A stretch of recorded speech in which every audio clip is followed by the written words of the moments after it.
क्या आपने कभी महसूस किया है कि कुछ घर बाहर से बिल्कुल आम होते हैं, लेकिन उनके अंदर की खामोशी बहुत अजीब और अलग सी महसूस होती है, जैसे वहाँ कुछ हुआ हो जिसके निशान उन्हीं दीवारों का हिस्सा बनकर रह गए।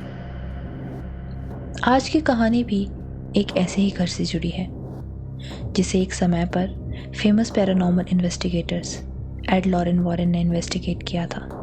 और अगर आपने द कॉन्जरिंग मूवी देखी है तो हो सकता है आप इस कहानी को पहले से ही थोड़ा बहुत जानते हो, लेकिन जो चीज़ें फिल्म में दिखाई गई वो सिर्फ इस कहानी का एक हिस्सा है। असल में ये कहानी एक परिवार की है जिन्होंने लगभग 10 साल तक एक ऐसे घर में ज़िंदगी गुजारी जहाँ एक समय के बाद उन्हें ये एहसास होने लगा था कि वो उस घर में अकेले नहीं रहते, बल्कि कोई ऐसा भी था जो उन्हें हर वक्त देख रहा होता था। वेलकम लेडीज एंड जेंटलमैन, आप सुन रहे हैं हॉन्टेड टेल्स, और आज हम चलेंगे उस घर की तरफ जहाँ से ये सब शुरू हुआ था। Stay haunted. 1971 Harrisville, Rhode Island. Roger और उनकी पत्नी कैरोलिन अपनी 5 बेटियों के साथ एक पुराने फार्म हाउस में शिफ्ट हुए थे। घर पुराना था लेकिन रहने लायक था। लकड़ी की सीढ़ियाँ, पुराने कमरे और कुछ पुरानी लकड़ी का फर्नीचर उधर पहले से ही मौजूद था। शुरू के कुछ दिन बिल्कुल आम तरह से बीत रहे थे, फिर धीरे धीरे उन्हें छोटी छोटी चीज़ों में बदलाव महसूस होने लगे। जैसे सुबह उठने पर झाड़ू अपनी जगह से हिला हुआ मिलता था, रसोई में रखी हुई चीज़ें थोड़ी सी बदली हुई होती। कैरोलिन ने पहले इन बातों को ज़्यादा अहमियत नहीं दी। उसने सोचा कि बच्चे खेलते वक्त सामान इधर उधर रख देते हैं, लेकिन समय के साथ ये चीज़ें बढ़ने लगी थी और कई बार घर के कुछ हिस्सों में कैरोलिन को अचानक ज़्यादा ठंड भी महसूस होती थी और कुछ जगहों पर उसने एक अजीब बदबू भी महसूस की थी। तब तक इन बातों को किसी ने डर से जोड़कर नहीं देखा था। सबको लगता रहा कि घर पुराना होने की वजह से ये सब चीज़ें होना आम है, लेकिन धीरे धीरे ये घटना इतनी बढ़ गई थी कि अब घर की चीज़ें अपने आप गिर जाती थी या अपनी जगह से गायब मिलती थी। और जब रात के समय सब सो जाते थे तो घर में कई बार कुछ अजीब आवाज़ें भी महसूस होती थी, जैसे सीढ़ियों पर कोई धीरे धीरे चल रहा हो या किसी कमरे का दरवाज़ा हल्का सा खुलकर बंद हो रहा हो। पहले सबने इसे ये मानकर नज़रअंदाज किया कि पुराना घर होने की वजह से ये आवाज़ें आना आम बात है, लेकिन बच्चे अक्सर कहते थे कि रात को उन्हें ऐसा लगता है जैसे कोई उनके कमरे में खड़ा है और उन्हें घूर रहा है। बच्चे आपस में ऐसा भी कहते थे कि रात को उन्हें एक औरत कभी दरवाजे के पास तो कभी उनके बेड के बिल्कुल पास खड़ी मिलती है और उन्हें इधर से जाने को कहती है। पर कैरोलाइन इन बातों को बच्चों का डर समझकर टालती रही, लेकिन एक रात जब उसकी नींद बीच रात में टूटी तो उसने देखा कि उसके कमरे का दरवाज़ा धीरे से अपने आप हिल रहा है, जैसे कोई अभी अभी दरवाजे को खोलकर बाहर गया हो। वो कुछ पल वहीं खड़ी रही और सोचती रही कि उसने ये क्या देखा, लेकिन तभी किसी का अजीब सा हाथ दरवाजे के कोने में दिखाई दिया और जैसे ही वो दरवाजे के पास गई तो उसने देखा कि उधर कोई नहीं था और पूरा घर खामोश था।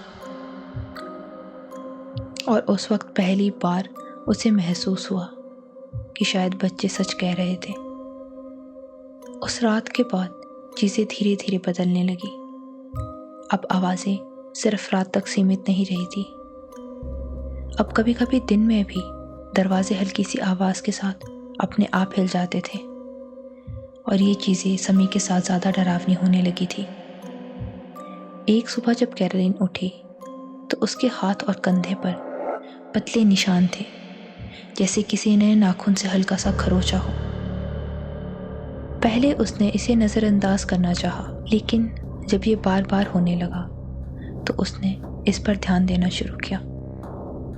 कैरोलिन को अब धीरे धीरे लगने लगा कि घर में जो भी है वो अब उस पर मेंटली ही नहीं, फिजिकली भी अटैक कर रहा है।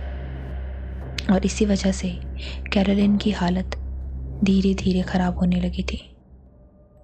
अब बात सिर्फ आवाज़ों या निशानों तक सीमित नहीं रही थी, उसका बातचीत करने का तरीका भी कभी कभी बदल जाता था। और इसी मूड पर आकर आखिरकार परिवार ने मदद लेने का फैसला किया और तब ये केस पहुंचा एड वॉरेन और लॉरेन वॉरेन तक। उन्होंने इस घर पर आकर कुछ समय वहीं बिताया और माहौल को समझने की कोशिश की। फिर एक रात उन्होंने एक रिचुअल को करने का फैसला किया जिसमें वो आत्मा से बात करने की कोशिश करने वाले थे। कैरोलिन को एक कुर्सी पर बिठाया गया और बाकी सब उसके आसपास बैठ गए। शुरू में सब ठीक था, लेकिन जैसे जैसे ये क्रिया आगे बढ़ने लगी, सबने देखा कि कैरोलिन की सांसें तेज हो रही थी और उसका चेहरा भी बदल रहा था। और फिर अचानक वो जोर से चिल्लाई, जैसे किसी ने उसे अंदर से झटका दिया हो। और उस वक्त उसकी आवाज़ भी अलग हो गई थी। वो ऐसी भाषा में बोल रही थी जो वहाँ बैठे किसी भी आदमी को समझ नहीं आ रही थी। घर का माहौल एकदम भारी हो गया और ये देखकर रॉजर पेरेन ने तुरंत सब रोक दिया और वॉरेन्स को भी वहाँ से जाने को कह दिया। लेकिन उस रात के बाद एक बात साफ हो चुकी थी कि जो कुछ भी था वो सिर्फ महसूस नहीं हो रहा था, अब वो सामने आने लगा था। उस रात के बाद पेरेन परिवार को एक बात बिल्कुल साफ समझ आने लगी कि घर में जो कुछ हो रहा है उसका असर सबसे ज़्यादा कैरोलिन पर पड़ रहा है। और शायद अब वो एक पोजेशन की हालत में पहुंच गई थी। उस पर निशान मिलना, उसका अचानक बदल जाना, ये सब बाकी लोगों से अलग था। उस रात के बाद सब कुछ वहीं ख़त्म नहीं हुआ। कैरोलिन पर असर और ज़्यादा दिखने लगा था। वो अक्सर चुप रहने लगी। वो बात करते करते कभी अचानक चुप हो जाती थी और कभी कभी बिना वजह गुस्से में आ जाती। लेकिन सबसे डरावनी घटना उसके कुछ दिन बाद हुई। जब एक रात सब सो रहे थे तो कैरोलिन अचानक अपने कमरे से बाहर निकली। उसका चेहरा बिल्कुल अलग लग रहा था, जैसे वो खुद कैरोलिन नहीं थी। वो सीधा सीढ़ियों के पास जाकर रुक गई और नीचे अंधेरे में देखने लगी, जैसे वहाँ कोई खड़ा हो। रॉजर ने उसे आवाज़ दी, लेकिन उसने आवाज़ का कोई जवाब नहीं दिया। और फिर धीरे से उसने एक ऐसी आवाज़ में बोलना शुरू किया जो उसकी अपनी आवाज़ नहीं थी। उस रात पहली बार परिवार को लगा कि ये सिर्फ आवाज़ें या निशान नहीं है, ये कुछ और है जो सीधा उस पर हावी हो चुका है या फिर उस पर हावी होने की कोशिश कर रहा है। और कुछ समय बाद कैरोलिन और उसके पति को घर के बारे में पुरानी बातें पता चलने लगी, लोगों के जरिए और आसपास के इलाकों से। तो एक नाम बार बार सामने आया, बैथशेबा शर्मिन। बैथशेबा एक औरत जो 18वीं सदी में इसी इलाके में रहती थी। लोकल्स के मुताबिक वो किसी शैतानी शक्ति को मानती थी और चुपचाप उसकी पूजा करती थी। इसी दौरान एक छोटे बच्चे की मौत हुई, जिसका शक बैथशेबा पर लगा कि उसी ने उस बच्चे को एक बलि के रूप में इस्तेमाल किया है। कुछ लोग कहते हैं कि बच्चे के सर पर एक पतली सी गहरी चोट मिली थी, जैसे किसी ने किसी तेज़ और नुकीली चीज़ से उस पर वार किया था। लेकिन ये बात कभी साबित नहीं हुई कि बैथशेबा ने ही उस बच्चे को मारा है और इसीलिए उसे कभी कोई सज़ा भी नहीं मिली। लेकिन लोगों का मानना फिर भी वही रहा कि उसी ने उस बच्चे को मारा है। बैथशेबा की मौत के बारे में भी 2 कहानियां हैं। रिकॉर्ड्स कहते हैं वो नेचुरल डेथ थी, लेकिन लोकल्स मानते हैं कि उसने अपनी जान खुद ली थी किसी डार्क रिचुअल को पूरा करने के लिए।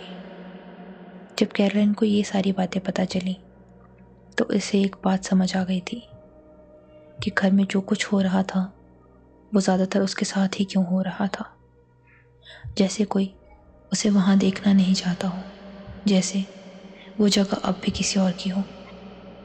इतना सब होने के बाद भी पेरेंट परिवार ने तुरंत उस घर को नहीं छोड़ा। इसकी सीधी वजह ये मानी जाती है कि वो इतने बड़े परिवार को एक साथ अचानक कहीं और नहीं ले जा सकते थे, और उस समय उनके पास कोई दूसरा रास्ता भी नहीं था। इसीलिए डर के साथ ही सही, लेकिन उन्होंने वहीं रहना जारी रखा और सालों तक यही चीज़ें जारी रही। पर इस पूरी कहानी का सबसे अजीब हिस्सा ये था कि घर में जो भी कुछ हो रहा था उसका असर सबसे ज़्यादा कैरोलाइन पर ही क्यों पड़ रहा था। बाकी लोग भी चीज़ें महसूस करते थे, लेकिन सबसे ज़्यादा कैरोलाइन ही क्यों प्रभावित होती रही। अगले कई सालों तक ये सब चलता रहा और फिर लगभग 10 साल बाद जब उनके बच्चे बड़े हो गए तो पेरेंट परिवार ने वो घर छोड़ दिया।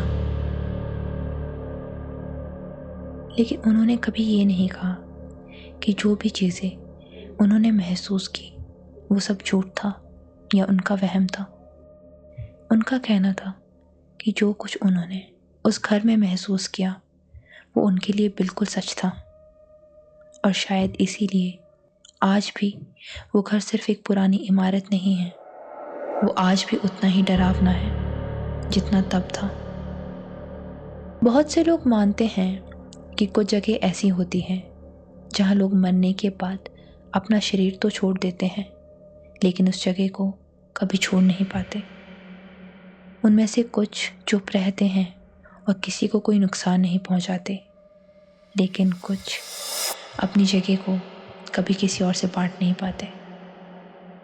लेकिन आज भी जब इस कहानी को याद किया जाता है तो कुछ सवाल ऐसे हैं जो आज तक वहीं के वहीं अटके हुए हैं।